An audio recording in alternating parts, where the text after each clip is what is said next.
There is something inside of me that has awoken. I am one of millions who are equal in this land. I want to know the fabric of my leaders. I want to know upon what you stand.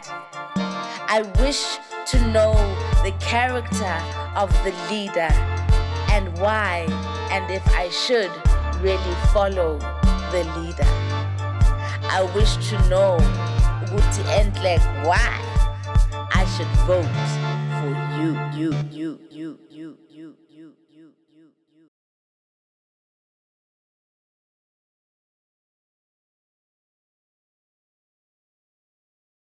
Moya light, Moya bright.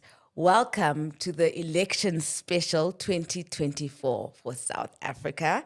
This is our first episode where we said we want to get to know our leaders. As you know, these are paid for campaigns and promos by the political parties. So we do invite them onto Moya to come buy time with us to let us know who they are, and we get to unpack them.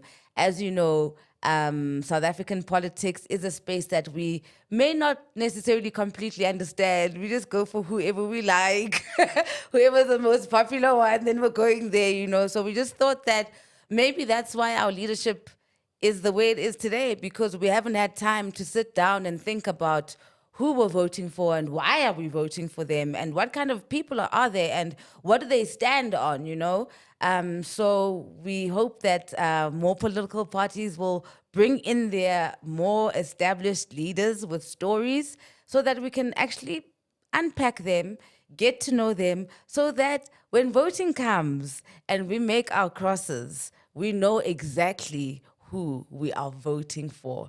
Igama lam nguNontsikelelo wakwaMazwai, and it's always a great privilege to be here with you. So our first political party is the ATM, the African Transformation Movement, and the president, Vuyo Zungula, is here with us today. Thank you so much, Buti, for taking the time to be with us, and we are excited about the conversation.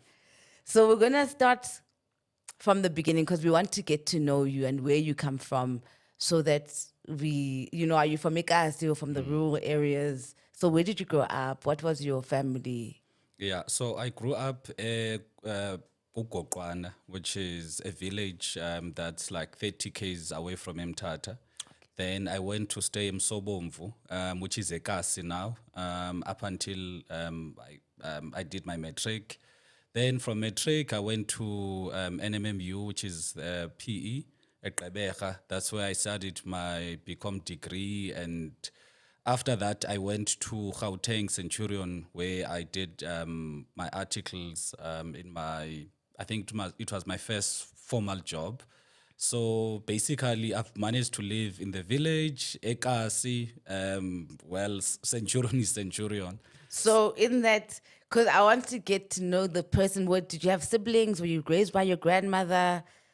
Do you have village stories like, you know, build the person? I know you politicians are not used to the creative and having to expand, but it matters to us. We want to know who you are. Yeah, so in the villages, you know how villages work.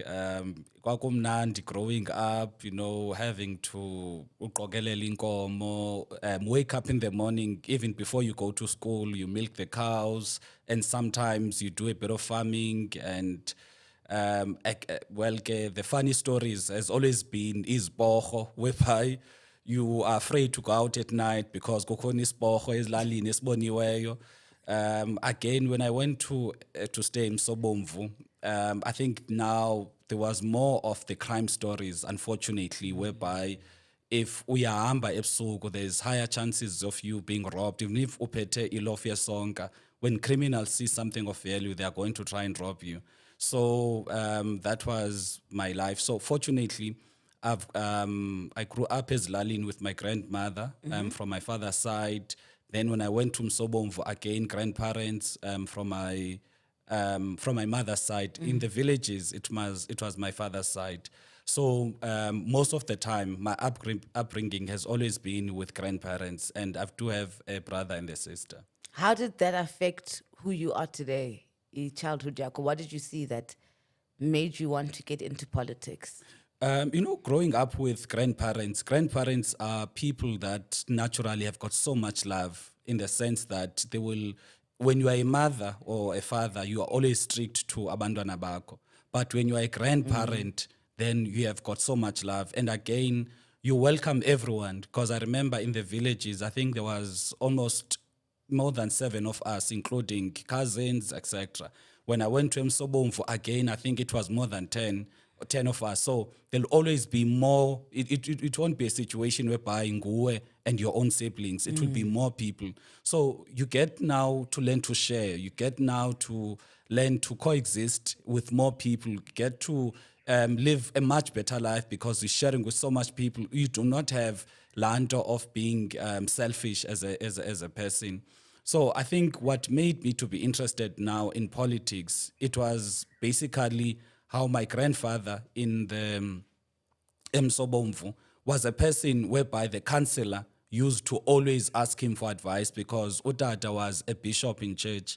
So Utata was a bishop in church. So my grandfather used to be guiding the councillor, helping the councillor to an extent whereby whenever there's issues in the community and the councillor is unable to solve some of the problems, they would go to Utatomkulu. And for me, that those interactions and seeing the role Utatomkulu was playing, because he was not a counselor, but he was a person that was guiding the counselor, and almost to an extent whereby every time is Msobomvu, whenever people have got issues, whether kubethwa utsotsi because he broke into someone's house, they would always run to A340. So for me, that kind of life made me to be interested in terms of how to live with people and how to work society so that we have a positive contribution as impilweni zabantu.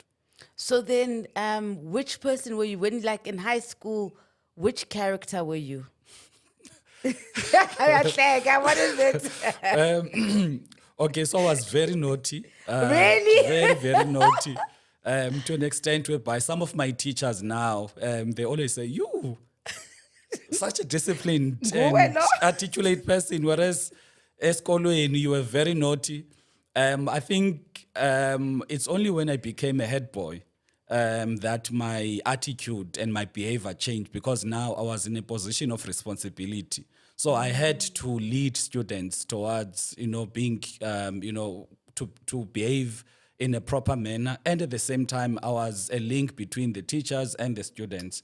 So I think that's one thing that made me to be naughty. That's amazing when you say that, because does that mean then abantu who you just need to give people responsibility for them ukuthi basiqoqoshe? Yeah. Is that? Yeah. You go to a church, for example, a church will have myriad of people coming from various backgrounds. But the more you give them a responsibility, it is the more nabo they feel important. They feel ukuba they are trusted enough to handle some responsibilities. I remember in varsity, I was part of UTASA, which is a student Christian organization. And there was a young girl who joined the organization. So every Sunday, we used to have a church, and there used to be a jug of water and a glass, so that when whoever is preaching, whenever they feel like drinking something, there's water. So we gave this responsibility to this young person who just joined. And when we had our closing function at the end of the year, she stood up and said, if there's one thing that helped shape her character, it was the responsibility she was given, because she knew that the church can't go on or can't be fruitful and can't be what it's supposed to be without her, and her bringing, the jug of water. So I think there's one thing that responsibility does. That's why you find that many young people who are part of organizations, whether it is scouts, it is any organization, once they're given responsibility, then their character is able to be molded, because the responsibility changes for the better. Okay. When you say you became a head boy, that means you were popular then? Not quite. How did you? We got to be voted for by the students to be prefects. Yes. And then, obviously, because, another thing I think that might have influenced. So in high school, you find that maybe madibeke ngesixhosa ne, most of abantu abakhoyo in high school abafana ngamakhwenkwe yabo. So mna I happened to go to the mountain whilst doing grade 11. So ke ngoku, because now I was ityani, a lot of young boys, a lot of girls, they were looking up to me because utavuyo ityani yabo. So maybe that's what made me popular to a certain degree. You know, when we were speaking before we went on, you were speaking about your clan name and where you come from, Yeah. because it's connected to this cultural. Can you speak about a bit more of that background? Yeah. So ndingudosini, uncwina, unoyila, umqorhana, into engathi inkosi emntwini kuba inkosi ngokwayo, impondomse. So amampondomse predominantly they are Pakoqumbu, Kotsolo, in some parts of Mthatha. So that is where amampondomise are. Even though sithetha isiXhosa, but a lot of people assume if you are Xhosa speaking, ungumXhosa. Whereas kukho abathembu abathetha isiXhosa, kwamampondo athetha isiXhosa, kwamampondomise athetha isiXhosa.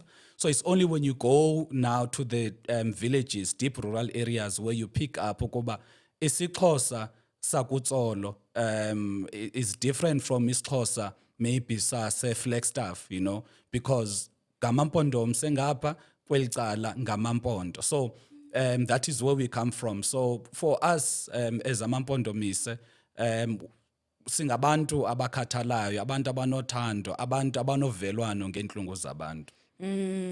Oh, that's beautiful. Okay, cool. So I'm still building up the. So what's your university like? Who are you in university now? Because So- because you mentioned you were part of the Christian leadership. So I want to know the leadership programs and then the spirituality element. Yeah. So in varsity, I had a group of friends, amajita. So obviously everything siyenza sonke as amajita. But over and above me being part of that group, I was also, part of UTASA, which is now Student Christian Leadership.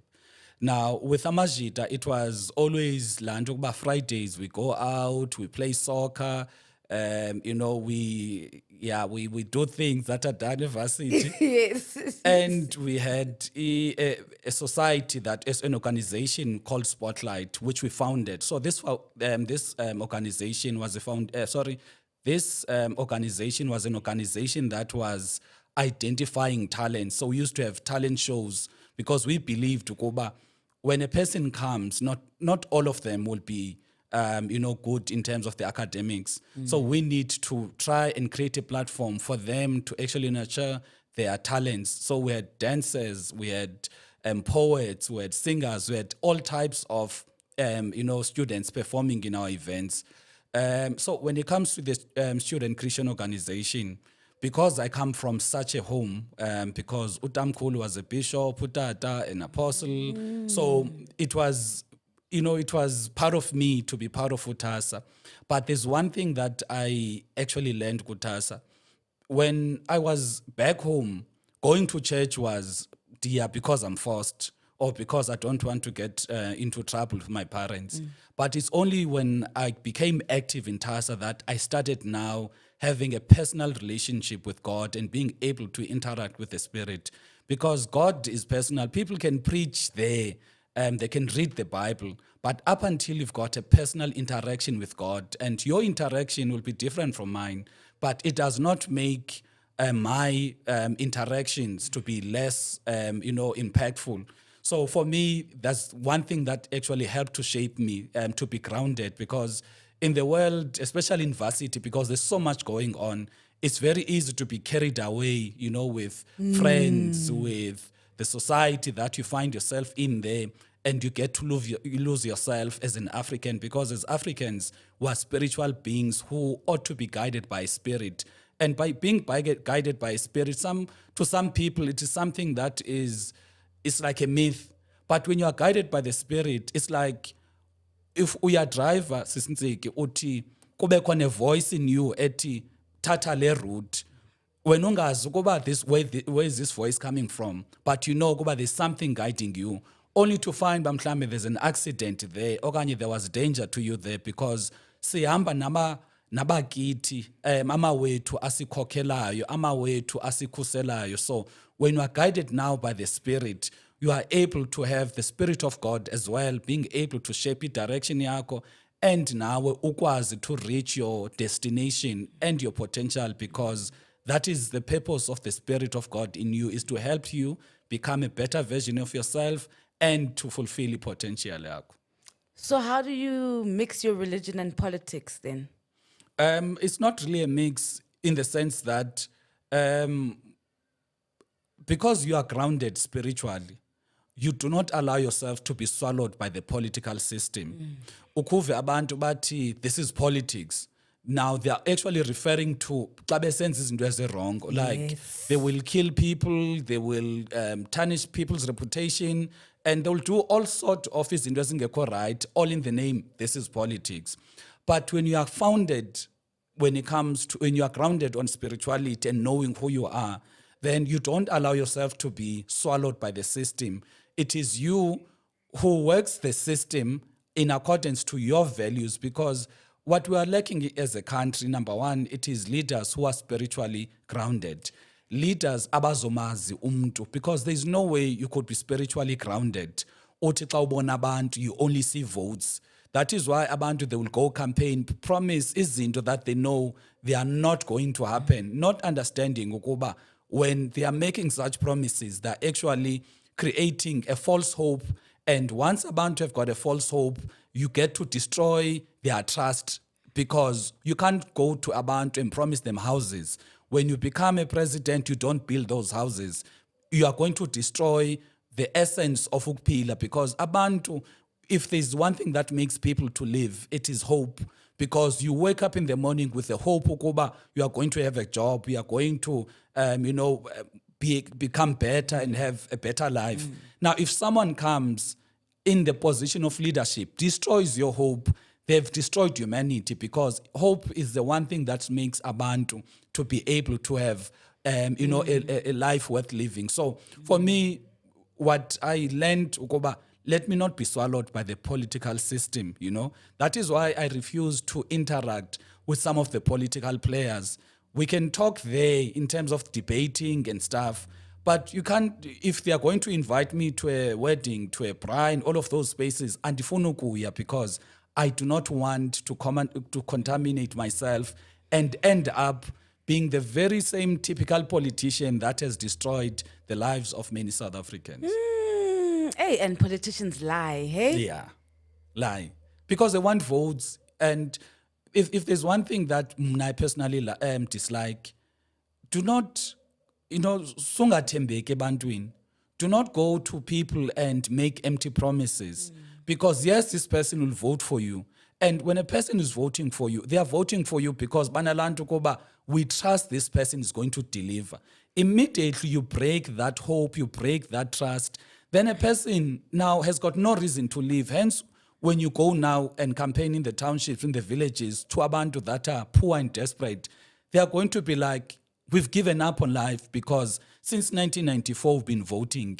And the reason why they've given up on life, it is not because they were genuine leaders, abati, vote for us, we are going to do 1, 2, 3, but 4 and 5 and 6, we are not going to be able to do it. But we have abantu that just wants to be voted into power, but they've got no care and no regard ukuba their lies, what impact are their lies going to have on the people. So then from the student, when you're now doing student leadership things, are you involved in the student politics as well? Like Bosesco and whatever, are you in those battles? And No. You're not there yet? I'm not there yet. So then what's happening and what Yeah. happens after? So with UTASA, I led up until I got to be a national chairperson in 2012. From 2012 to 2015 was my first term. 2015 to 2018 was my second term in national leadership. So Oh, this is with ATM now? no, TASA. Oh, with which TASA. Is, yeah, the Okay. Student Christian Okay. Organization. Now, whilst I was there... Oh, it's a big movement. It has. Yeah, very big. Not only in South Africa, but in the SADC region, in Cuba, in Europe, where TASA is in many countries. So what I learned there was basically how to relate with people, because If I'm going to be able to relate, for example, students in Botswana, lead them, have development programs with them, I need to learn cultures, I need to understand people. Now, it's only in 2018 now when the African indigenous churches said, we've been played by the ruling party. The ruling party, when they want votes, they come to the indigenous churches. I'm sure you see them now. But when the time Yes. comes, when they are governing, they do not see the indigenous churches. They go to the mainline churches, whereby they consult with them on policy issues. They consult with them.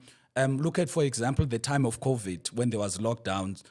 Look at the photos when the president of the country was saying he's consulting churches.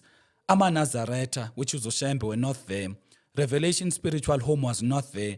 Abapostile, TACC, Professor Sizanongunga was not there. Ama Zion were not there. And if you look at the numbers of these churches, they are more than 50% of the entire population of the country.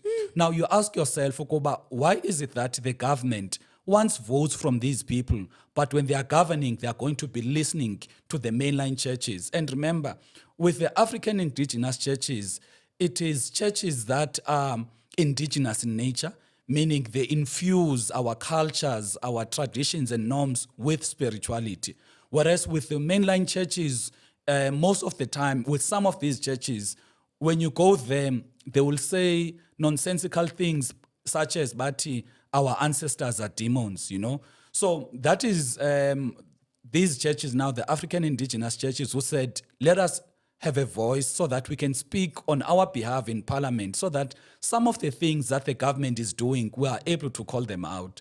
So I happen to be part now of the Council of Messianic Churches, and then I was given the responsibility of heading the Church and State Department.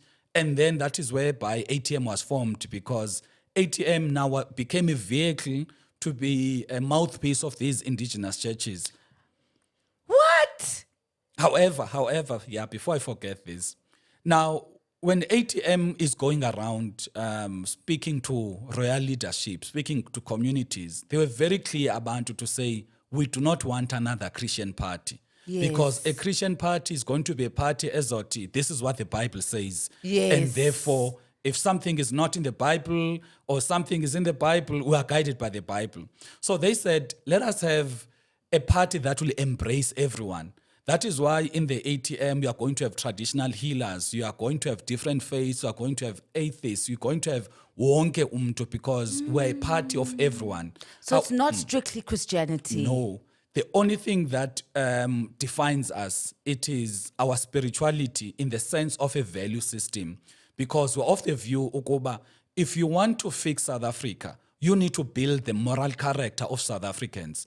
If you were to go, for example, to most countries, they'll tell you, this is who we are as the people of a certain country. Go to Ghana, they will tell you, this is our character. Go to Germany, if you want citizenship there, there's even tests that you need to write so that you are not only German in terms of you having a citizenship, but also you must be German at heart. So, but you come to South Africa, you find that we are basically a playground. That is why we allow everything and anything to happen in our country, because we do not have a sense of a moral character and identity. So that even in our media spaces, we are able to utilize the media spaces to build the kind of moral character that we need. I'll make an example. In the late 90s, we've got a problem of HIV and AIDS in our country. The government was wise back then because they developed programs such as Soul City that were educating the nation about what was problematic. But come to our country now, watch Mzansi Magic, SABC, you are going to see either shows about crime, drugs, alcohol abuse, Superficial living. Exactly, and all of these things are made fashionable. Even abantwana. Look at, for example, how girls who are doing grade 10 now are so popular on social media, and they're not popular for, being innovative, designing new things. They are popular for twerking, for such things. Now you ask yourself, Okoba, if that is what is in the eyes of abantwana bethu, Can we blame the 14-year-olds who died in Nyobeni? We can't blame them because that is what South Africa is now. So the point we are making is that once you build now the moral character, then it means you are going to have a value system whereby you know, Kuba, this is what you want to build a South African to be. There needs to be that moral character to say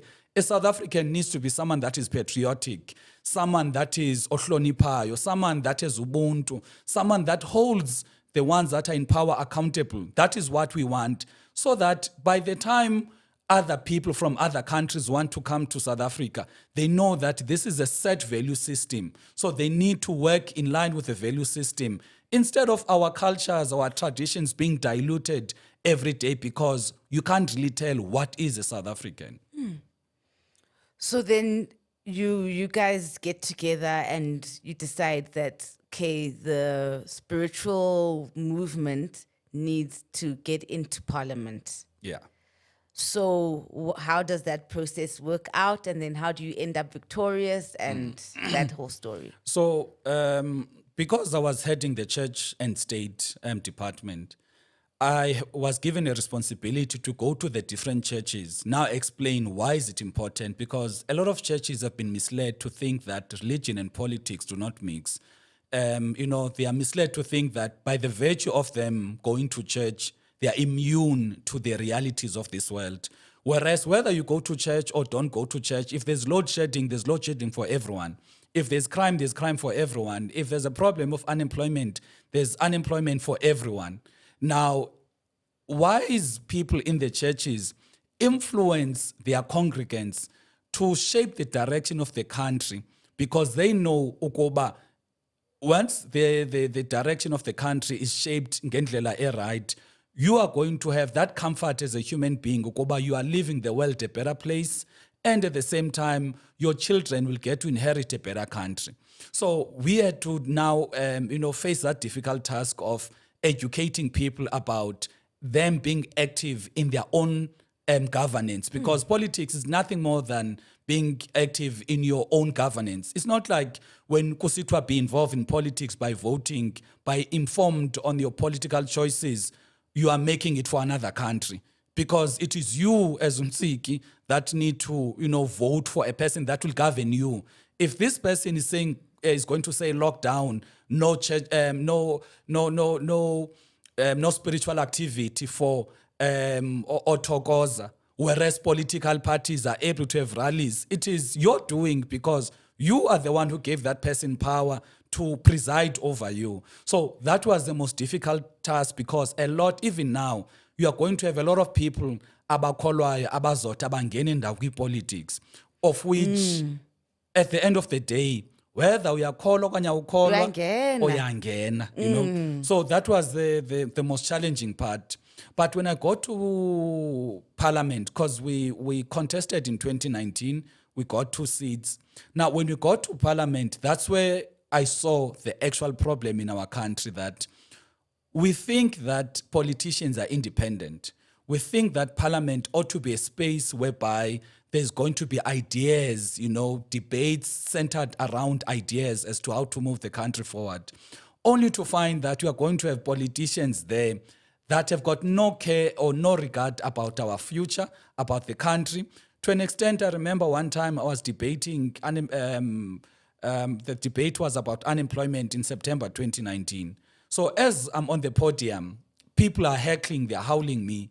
Now, and I was not insulting anyone. I was not even ridiculing the ANC. I was just putting proposals forward to say, if we do this, life is going to change.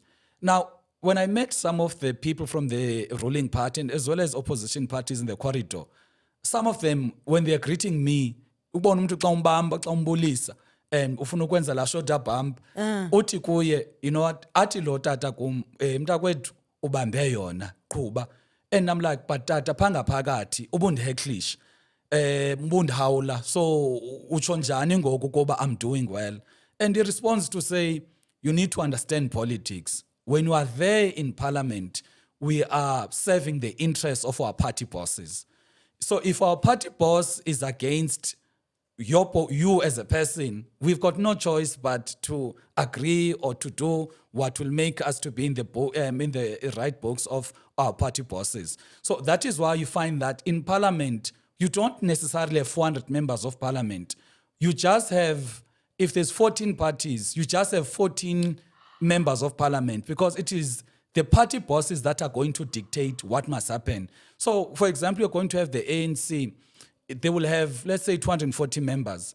If there's going to be a report on Phala Phala done by a reputable former Chief Justice that is saying there's a case to answer, a logical member of parliament is going to say, let's proceed with an investigation so that we determine whether the person is guilty or not. And remember, that recommendation is coming from a Chief Justice, independent. It's not coming from a political party. Now, if now the ANC is deciding, all of you 240 members of the ANC, this is what you need to do. Even if it does not agree with their conscience and their principles, they need to toe the line. So that is why you find that it's very difficult to have South Africa that works, because of the political system that we have. Again, another problem is that most of these political parties, they are funded. And their funders are the ones that are dictating what they must happen. If you have a political party that is funded by drug dealers, you find that this political party will be very soft on drug dealers. They will not address that issue. If you are going to have a party that is funded by Jewish people coming from Israel, on this Palestine and Israel conflict, even though there is evidence, overwhelming evidence of Israel killing babies, bombing hospitals, they are going to take a position in favor of Israel, meaning you do not have independent people. Rather, you've got proxies of capital, proxies of foreign agents. You do not have people that have got the best interests of the country at heart. Whoa, that's a lot. So when you say the party leaders, you're actually saying the party funders. Yeah. So then what's the point of parliament then?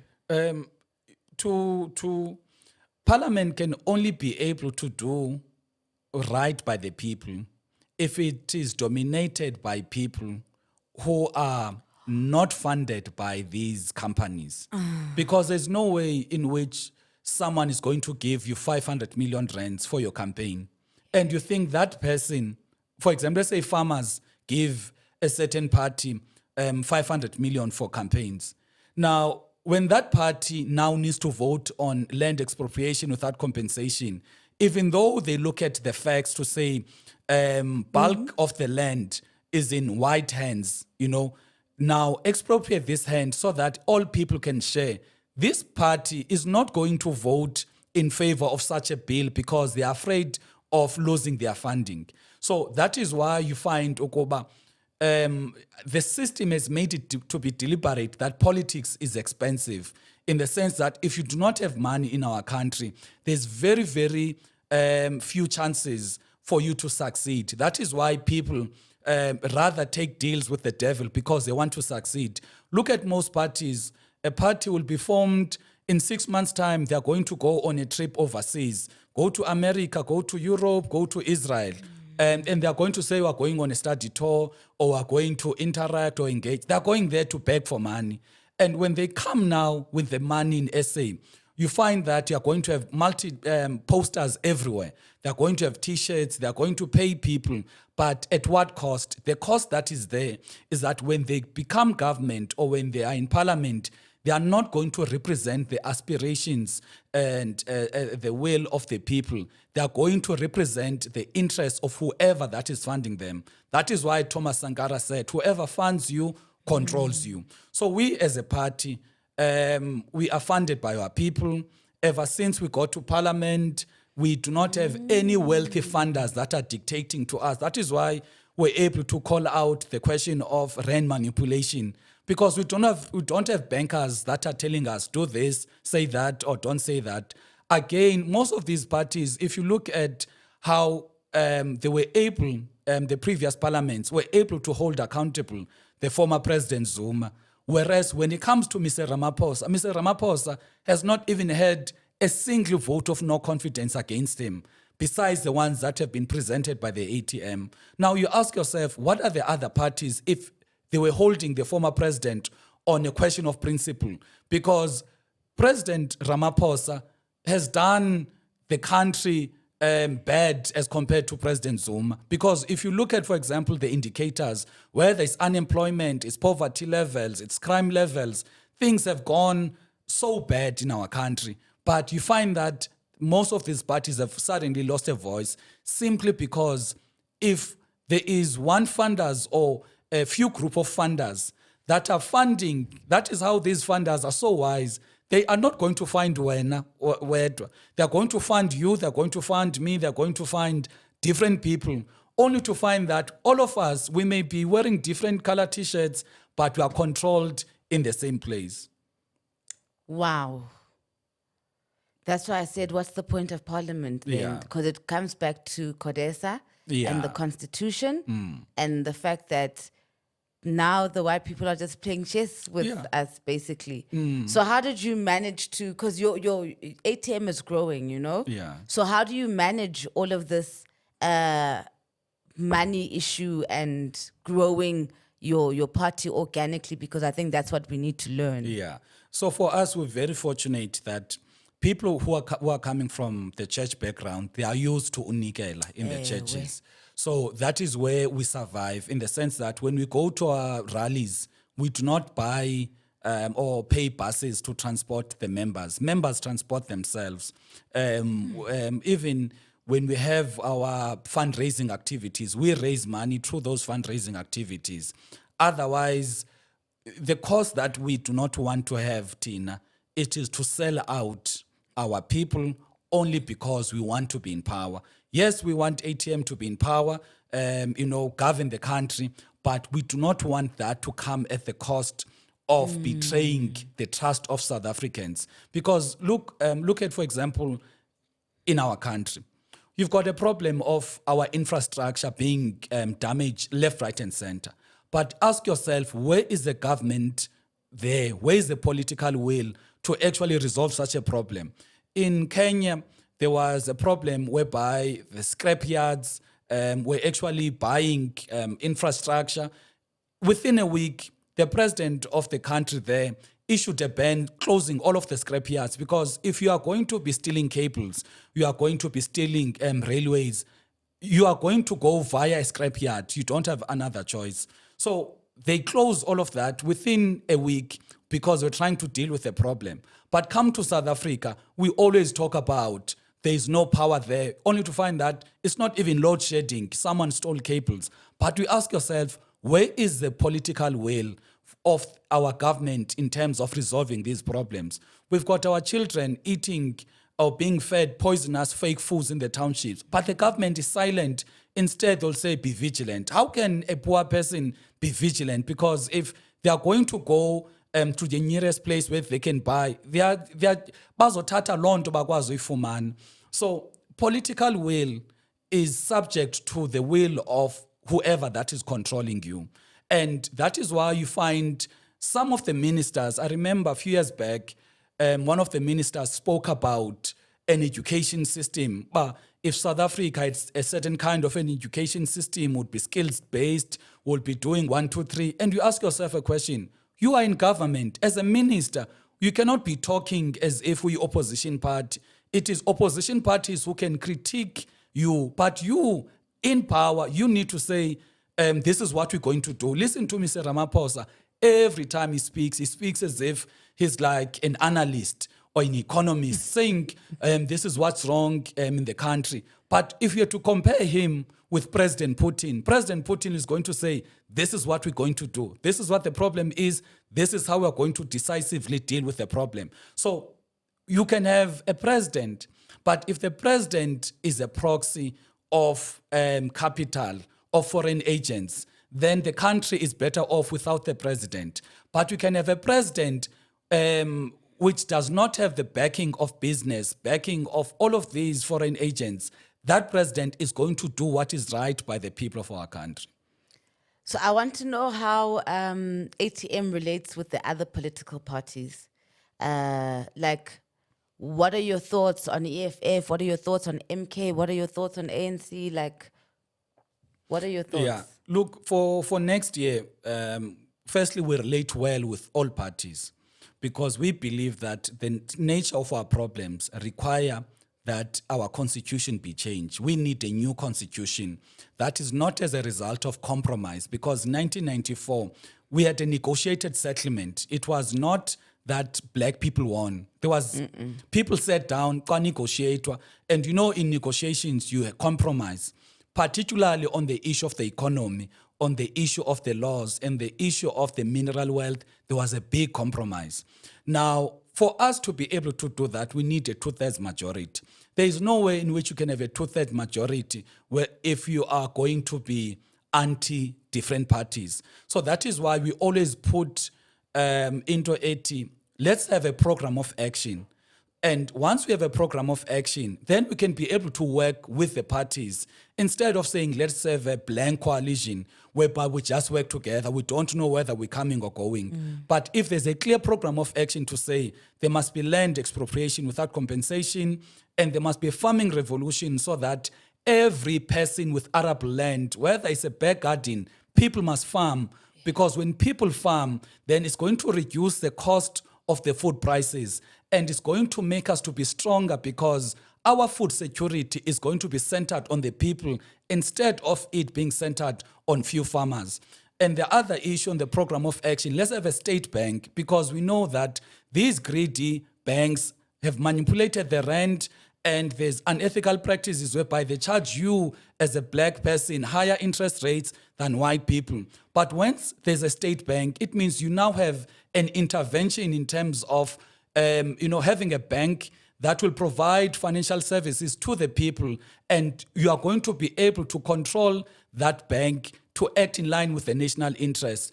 And the other issue is to ensure that there is law and order in our country, because we can't live in a society or a country whereby criminals are more protected than law-abiding citizens. So that is why we are putting forward, Tina, to say, if we can agree on a program of action, and then the parties who agree, okay, these proposals, they're right, then it's going to make the country to move forward because we're going to have coalitions that are based on a program of action that is people-centered. Unlike now in our local municipalities, whereby parties, they just want to have coalitions. They have no discussions about programs. That is why there's always vote of no confidence, there's instability, because they are just allocating powers. But when you're going to be mayor, you're going to be speaker, you're going to be MMC, people come last in such an arrangement. But Tina, we believe in putting the people first by having a program of action, ebeka imfuno zabantu phambili, and then who becomes what becomes secondary. What must be primary is what must be done to get the country right. Earlier on, you were talking about how when you were speaking sense in Parliament, the grown-ups in Parliament were heckling you. So I want to know, does that speak to us voters and the type of people we choose? Because does it mean that we need to start holding leaders more accountable for their behavior and the type of people we choose? Because it doesn't make sense. The party line thing doesn't make sense. You can't have all those seats in Parliament and then have a party line that just serves one person. Yeah. So what is, No, I think the people need to take responsibility of whoever they elect to be in power. Because if, for example, the ANC ministers are corrupt, they do not elect themselves. They're elected by the people. Therefore, if people hate corruption, they can't be electing corrupt people. If a person, for example, is misbehaving in Parliament, shows no regard to the rule of law in Parliament, you can't vote for that person and later on complain. We've got a problem in our communities whereby people are going to vote for the very same parties that are not going to serve them. Once their elections have gone, they are going to go ban a school, ban a clinic, ban a hospital, only because they want attention. And the question is, why did you not vote out these people? So for us, I think the message that we need to send out very, very strongly, people have got a responsibility of voting for the type of leaders they want the country to be governed by. And secondly, let us use the power of voting. I know in many instances, people are going to say voting does not help. In 1994, the reality is that what removed the apartheid government was the power of vote. There was never a war, civil war, whereby there was a coup or something like that. It was a vote that removed an apartheid government and installed a different government. Meaning, even now in 2024, people can use their vote to remove the corrupt government and install a people-centered government. But for that to happen, they need to be well informed when it comes to their political choices. Now, that is why you find that the ANC language, ANC thrives on South Africans being illiterate, South Africans being, not knowing about what is happening in our country. That is why they are going to make statements. I heard Mr. Ramaphosa saying, if another party gets to be in power, there won't be NEFSAS, there won't be SASA grants, which is all a lie. And the reason why they've got the audacity to speak like that, it is because they know, Ukuba, firstly, they made South Africans to be poorer. Because once you have someone that is poor, you can easily control them by grants, by all of the social assistance programs. Again, they made the quality of education to be so poor. That is why they take their own kids to private schools. But abantwana of the masses of our people, they are taken to public schools whereby almost 50% who start grade 1 do not even make it to matric. Now, that is why we are of the view, Okoba, the suffering of our citizens, whether it's via poverty, unemployment, it is deliberate. So that is why people need to reclaim their power by voting for a party that has not been embedded in this political system, because if you look at it as, I remember in 2019, a lot of people are saying, but you, Vuyo, I was in politics, you need to be schooled in politics. And I said, the type of politics that you are speaking about, it is the politics of patronage, the politics of corruption. Yes. I would not want to learn such. So in the 5 years I've been in parliament, I've been able to raise these issues. And the people who were mocking me in 2019 saying I'm a novice are now suddenly saying, but you are speaking facts or you've got something to offer our country. Simply because I'm not embedded in this political system that is going to make South Africans to remain poorer. Rather, via the government of ATM, if there's one thing that we can guarantee you, if ATM becomes government next year, in May, you won't have someone controlling us. You won't have someone saying we owe them a favor. You won't have someone that is going to say, when you were chairperson of a youth league in the year so-and-so, you did 1, 2, 3. Therefore, do this or else we are going to rat you out. You won't have such. You are just going to have a government that will do right by the people because we are not, we are loyal to the people. We are not owing anyone for our place being in government. So where are the other leaders? Because we only see you in the forefront. So what's your plan in terms of people getting to know more of you guys? We are doing a lot of interviews, podcasts, radio interviews, especially community radio stations. And just yesterday, there was a solidarity march in Harrismith. We were there. Our chief of staff, Mkolisi Makubi, was the one that was addressing on our behalf because, again, the media becomes mischievous in our country in the sense that they will want to paint certain parties in a certain way. For example, if you look at some of the parties, these ones are serving the interests of whoever that is owning even the mainstream media in our country. You find that even if a party is not in parliament, but the amount of airtime they will get, it is as if they are in parliament. For example, with our manifesto, we launched our manifesto in December. SABC did not cover us. Newsroom and the other ones did not cover us. But a party that has got no support because they've never contested elections, they were covered. So simply because... You can mention names on this platform. Simply because what the media, again, the capital that is owning political parties also owns the media. So now the media becomes a mouthpiece of capital by projecting some parties or some individual leaders as if they've got the solutions to the country, simply because they know they are not pro-transformation.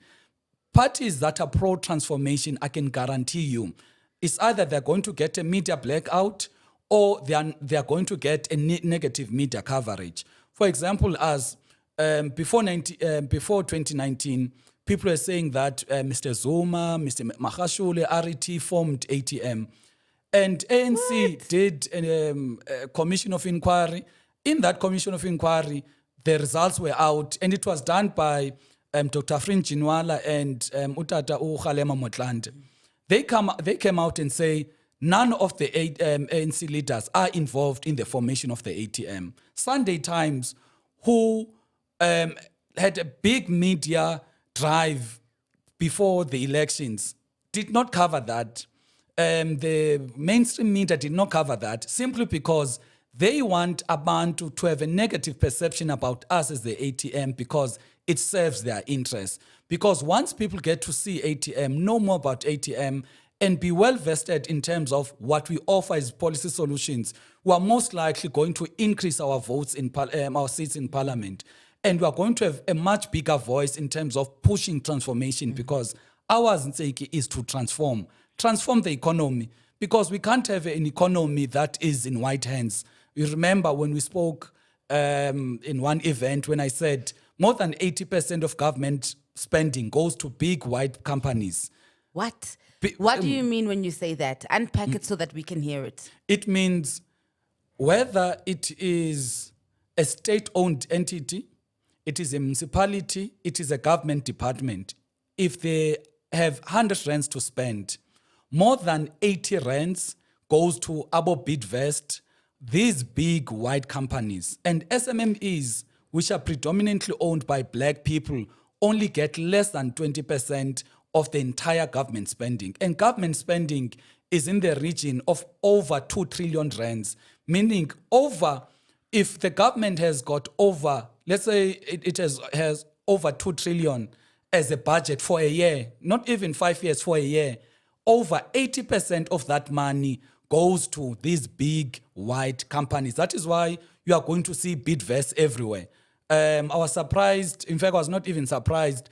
There was a tender in Limpopo for 1 million. Bidvest won that tender. And you ask yourself, where are the black SMMEs to dominate that space? So when we as the ATM are saying, shift government spending and have more black businesses at the forefront of the economy instead of these big businesses, because again, our economy is dominated by oligopolies. Look at the financial services industry. You are going to count between 5 and 6 companies, whether it's Old Mutual, Momentum, Metropolitan. Go to the banking industry, 5 or 6 banks that control over 90% of the market share.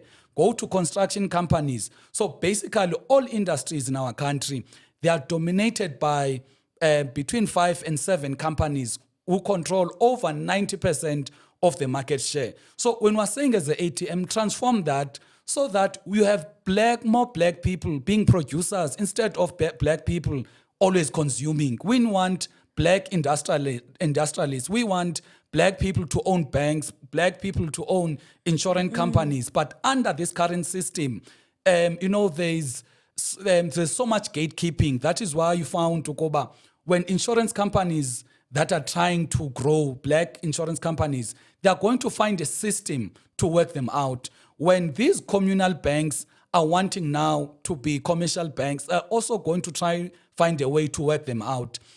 Hence, we are saying as a party, transformation is key, but we can't have transformation that is based on speeches. We want transformation that is based on law, because law is important, because apartheid managed to transform itself using law. For example, under the apartheid government, if the white people did not want you to live here, they would have a law that black people are not allowed to live in some areas.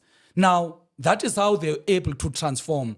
But come to our country, we don't have laws to back up our political ideas, in the sense that, look at, for example, the banking sector. The reason why VBS collapsed, it is because under law, VBS is not allowed to take deposits from municipalities. Municipalities, SOEs, government departments can only keep their money in these commercial banks, your ABSAs, your FNBs, What? your net banks. Now, look at Itala Bank and these other communal banks that are up and coming. If municipalities were able to deposit and keep their money there, those banks would grow. Now, it is something that Who made that law? it is your ANC government. So that is why Municipalities can only use white banks. they can only use these commercial banks. That is why the people that were in charge of these municipalities, they were actually charged because they kept money in VBS and in contravention to the law. So that is why you are saying Tina is a party. The law must speak to our political ideas. If we want to achieve Noba Indoni na, let's make it to be law. Because once we make it to be law, we are going to be able to implement the law. We can't go to white people and beg them for transformation. We need to say to the government, 80% of government spending must go to SMMEs. Now, if whoever is determining who gets the contracts in a certain department, if they do not buy from SMMEs or get contracts from SMMEs, then it means they've broken the law and they can be criminally charged for that. But in a space whereby you say the right things, but you do not back up your political ideas by law, we're still playing. Law is central. That is why you find that, our constitution will be praised as the best constitution in the world simply because it is a neoliberal constitution that protects the rights of the minority and says nothing about the majority. That is why your minority and people coming from other countries are going to say this is the best constitution in the world. But if you go to the villages and the townships, they will tell you this constitution is nonsensical. So that is why TIN as a party, we are saying political ideas, as important as they may be, but if we can't translate them into law, we are not going to change anything. Absolutely. And then now, just as we wrap up, ATM was very, very vocal about Pala Pala. I want you, for the layman, to just break down what happened and what you want, and so that people understand, because a lot of people they just don't understand, actually. Yeah, Upala Pala is a classic case of abuse of state resources, because you've got a president that has got his side gig, which is a farm. Now, when there's a robbery in that farm, he does not open a case like how people do. And I know many people say, but he can't go to a police station. But he's got a manager there. There are workers there that can actually go to the police station, open a case so that there's a thorough investigation. He gets the head of his protection unit to go after the suspects that were tortured, suspects that were, arrested unlawfully because they were not in response to a registered or a case number. Now, the other issue there is that in line with what the Constitution is saying, it says you can't be a member of cabinet and have another income on the side or have another income generating activity. In the sense that, because what the provision of the Constitution is trying to prevent, it is you being Tsiki, president of the country, but at the same time, your attention now goes to you doing another business on the side. So that was the crux of the issue there. Now, the investigation that was done by the former Chief Justice, which is the independent panel by Parliament, is the most credible because it was done by people who expect no favors from the ANC or Mr. Ramaphosa because they are retired, they are not in public service. Whereas if you look at the Deputy Public Protector, Advocate Zaleka, she did that report knowing very well, look, there's going to be a vacancy in the Public Protector's office, which is now the Public Protector. And the person that could appoint her, it is the very same ANC government that is led by Mr. Ramaphosa. Similarly, if you look at, for example, the Reserve Bank says Mr. Ramaphosa was not legally supposed to declare that foreign currency because the transaction was not perfected. Something that we've never had, because once you get caught with foreign currency that has not been declared, you have a responsibility. So what we wanted as the ATM was accountability, because if a person has got a position of trust, a position of authority in our country, there needs to be check and balances to make sure that they work in accordance to the best interests of the country, not have a case whereby they abuse that power. So that was the first issue.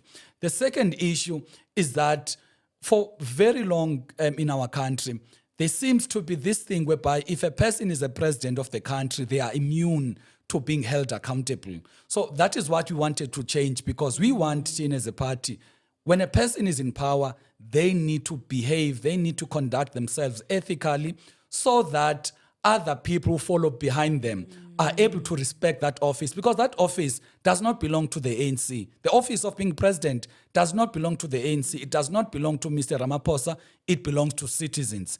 Therefore, when you are there as a leader, respect that office.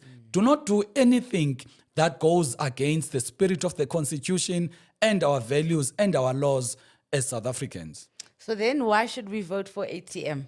People must vote for the ATM because, number one, we owe our allegiance to no one except our citizens. For the past 5 years, we're able to raise uncomfortable truths because we are just loyal to our citizens. Secondly, we have offered tangible solutions on how to deal with some of the problems that we have. For example, on the question of unemployment, that there needs to be transformation of the township economy, shifting of government business from big business to small business, breaking down of the oligopolies, and ensuring that we produce goods here. We can't be importing toothpicks from China. Let's produce izinto apha, so that, because once you produce things here in our country, you are creating jobs. On the question of crime, we're saying that let's increase the police officers by employing more police reservists, because we need to increase the ratio of citizens, of police to citizens, so that we've got more police visibility, improve police visibility, and train these police people to be able to do well by their citizens. But lastly, be very tough and harsh on crime, on criminality and corruption, especially done by public servants, by police officers, by politicians. They need to be dealt with harshly when they break the law. Thank you so much, President Vuyo, for taking the time to be with us. It has been so enlightening and it's been a pleasure to be with you. So thank you for coming through, Sabulela. Thank you so much. Hey, this hour went by so I quick. know, right? Guys, so you heard about the ATM. What came through for me is that this is a political party that is grounded in morals and spirituality. And if you want us to go back to being a country that is working from a place of what is right and no longer about the bling, bling, bling, maybe you should put your X next to there. Remember, this is the Moya election special, where the political parties buy the time to be with us. As you know, we want to be independent, so we don't want to be on anybody's side, so we make them buy the service. So please speak to your political leaders and get them here on the hot seat so that we know why we should vote for them. Gamalam Gunziki Mazwai, it's been a pleasure to be with you. Kamaku. Who are you when all you were has been diluted by lies and white lines, cancelling out all that which has been written of your history? Why do you look at yourself as a mystery? Doesn't the sun shine because you open your eyes? Doesn't the moon stay situated within the same stars your DNA sparkles off? Your spirit knows that surely corner into e off. Buza umoya so you may return to being well off. Because spiritually you are rich, yet your ancestors cry because you are out of reach. But yours is to command all elements while God takes inspiration from the very mirror she looked at to become. Remember who you are and never finish just when they think that with you they are done.